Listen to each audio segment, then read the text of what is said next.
दोस्तों नमस्कार। पेश है आज का मुख्य समाचार। दोस्तों इस वीडियो में हम देखेंगे आज के जितने भी महत्वपूर्ण समाचार हैं उन सभी को एक एक करके देखेंगे। चलिए शुरू करते हैं। चुनाव के दिन घर से बाहर रहने वाले भी डाल सकेंगे वोट। शादी विवाह जैसे आयोजनों या रोजी रोजगार के सिलसिले में कई बार लोग चुनाव के दिन अपने घरों से दूर रहते हैं। इसके चलते वे चुनाव में मतदान नहीं कर पाते हैं। वे जहां होते हैं इस जगह की मतदाता सूची में उनका नाम दर्ज नहीं होता है और वे अपना वोट नहीं डाल पाते हैं। ऐसे मतदाताओं की चुनाव में भागीदारी बढ़ाने के लिए निर्वाचन आयोग ने महत्वपूर्ण कदम उठाया है। आयोग ने M3 इलेक्ट्रॉनिक वोटिंग मशीन के संशोधित संस्करण के रूप में रिमोट इलेक्ट्रॉनिक वोटिंग मशीन तैयार किया है ताकि शिक्षा, रोजगार या अन्य कारणों से देश में ही अन्य जगह रहने वाले मतदाता अपने निर्वाचन क्षेत्र गए बिना वोट डाल सकें। राहुल ने खुद किया 113 बार सुरक्षा प्रोटोकॉल का उल्लंघन। कांग्रेस की ओर से दिल्ली में भारत जोड़ो यात्रा के दौरान सुरक्षा में चूक का आरोप लगाए जाने के बाद सरकारी अधिकारियों ने गुरुवार को कहा कि स्थापित दिशा निर्देशों के मुताबिक राहुल गांधी के लिए सुरक्षा के पूरे प्रबंध किए गए थे, लेकिन खुद राहुल गांधी ने 2020 से 113 बार सुरक्षा प्रोटोकॉल का उल्लंघन किया है।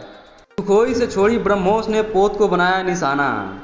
भारतीय वायुसेना ने गुरुवार को सुखोई 30 MKI विमान से अधिक दूरी तक मार करने में सक्षम ब्रह्मोस एयर लॉन्च मिसाइल का सफल परीक्षण किया। करीब 400 किलोमीटर की मारक क्षमता वाली इस मिसाइल ने बंगाल की खाड़ी क्षेत्र में एक पोत को सटीकता से निशाना बनाया। पाकिस्तान में हिंदू महिला की बर्बर हत्या। पाकिस्तान में एक हिंदू महिला की बर्बरतापूर्वक हत्या कर दी गई है। सिंध प्रांत के सिंझोरो शहर में एक हिंदू महिला दया भील का सिर कलम कर दिया गया और उसके शरीर और चेहरे से खाल उतार दी गई। सत्ता के लिए राम, बाद में हिंदू बोको हराम। कांग्रेस नेताओं के ही अलग अलग बयानों को लपककर भाजपा ने अपने लिए कटघरा बना दिया। हिंदुओं को साथ लाने के लिए मंदिर जाने और तिलक लगाने संबंधी AK एंटनी के बयान पर करारा हमला बोलते हुए भाजपा प्रवक्ता सुधांशु त्रिवेदी ने कहा कि सत्ता पाने के लिए राहुल गांधी राम हैं और सत्ता मिलने के बाद कांग्रेस के लिए हिंदू आतंकवादी और बोको हराम हो जाते हैं। दिल्ली में हर प्रमुख मार्ग पर G20 का लोगो दिखाई देगा। सड़कों के आसपास की दीवारें, फ्लाईओवर और अंडरपास आदि G20 के लोगों और अन्य पेंटिंग से सजेंगी। CBSE 10वीं और 12वीं की मुख्य परीक्षाएं 15 फरवरी से। केंद्रीय माध्यमिक शिक्षा बोर्ड की 10वीं और 12वीं की सन 2022 से 23 की परीक्षाएं 15 फरवरी से आयोजित होंगी।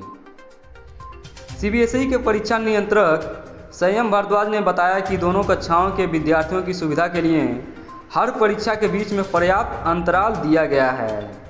10वीं की परीक्षाएं 21 मार्च और 12वीं की 5 अप्रैल को खत्म होंगी।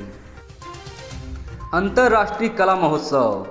कर्तव्य पथ पर गुरुवार को देश की वीर नारियों का पराक्रम देखकर दर्शक मंत्रमुग्ध हो गए। यहाँ 15 दिनों से दिल्ली अंतर्राष्ट्रीय कला महोत्सव का आयोजन चल रहा है। इस उत्सव का समापन शुक्रवार को होगा। सरकारी अस्पतालों में 2/3 अंगदान, निजी में हुआ 80% प्रत्यारोपण। अंगदान के प्रति लोगों में बढ़ती जागरूकता और राष्ट्रीय अंग व उत्तक प्रत्यारोपण संगठन नोटो की सक्रियता से इस वर्ष उत्तर भारत में अंगदान बढ़ा है। दिल्ली NCR में ही सड़क हादसों में जान गंवाने वाले 30 लोगों के अंगदान से 96 लोगों को जीवन मिला है।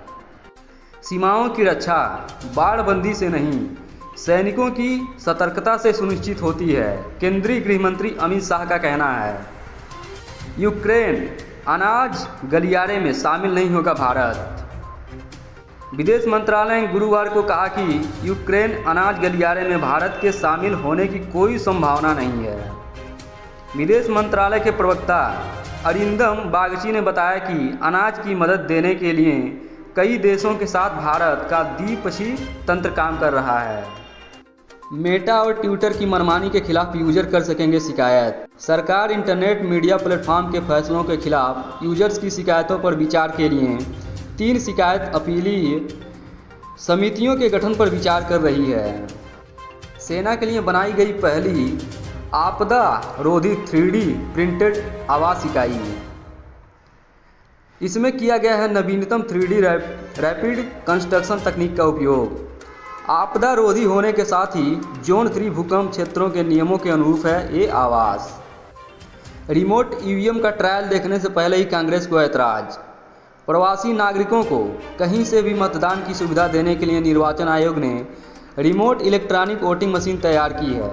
मान्यता प्राप्त राजनीतिक दलों के सामने नई व्यवस्था का ट्रायल 16 जनवरी 2023 को होना है। कांग्रेस ने इस संबंध में पत्र मिलते ही ऐतराज जता दिया है। भाजपा की डिजिटल बूथ से 2024 की जंग जीतने की तैयारी। मध्य प्रदेश में परखी जा चुकी डिजिटल बूथ योजना को भाजपा देश के सभी राज्यों में लागू करेगी।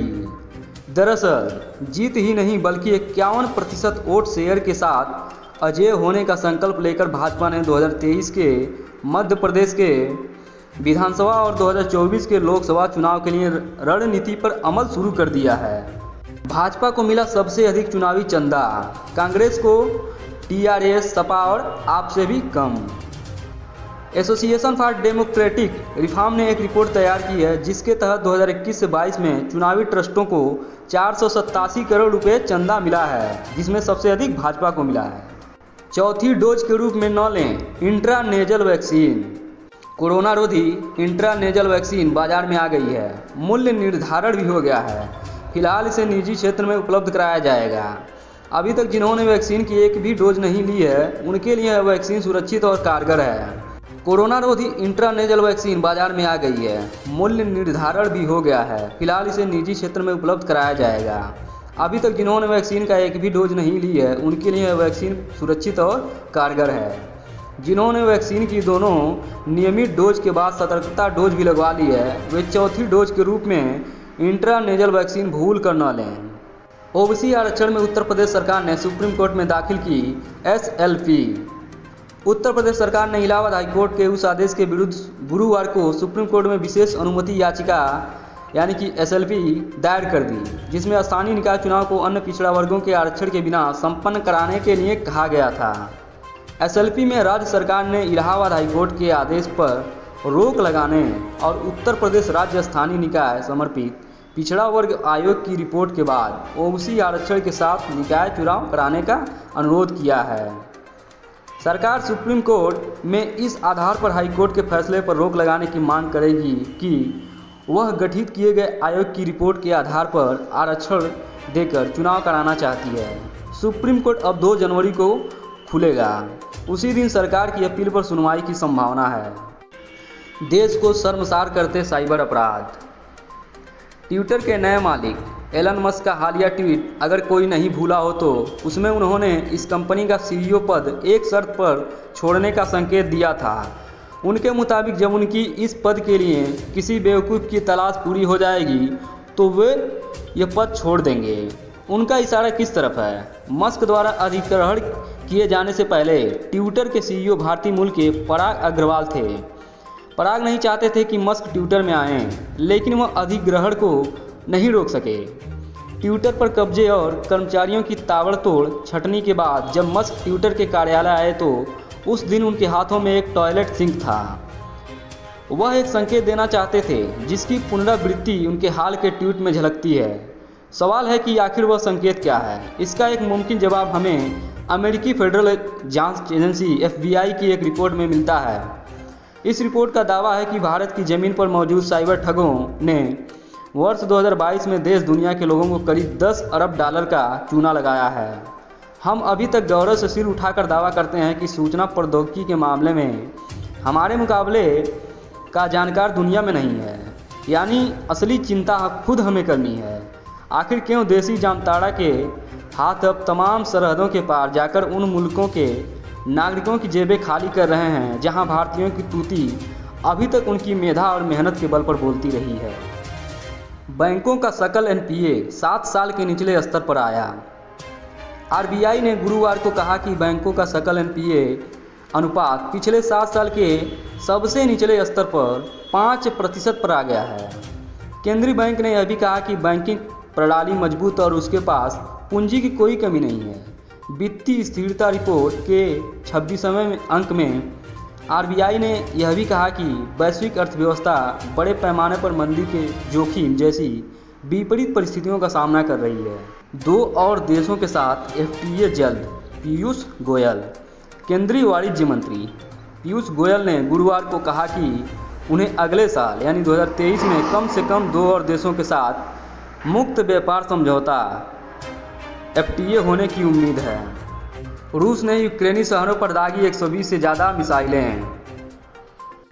भारत की आज़ादी की 75वीं वर्षगांठ पर सर्बिया में विशेष डाक टिकट जारी।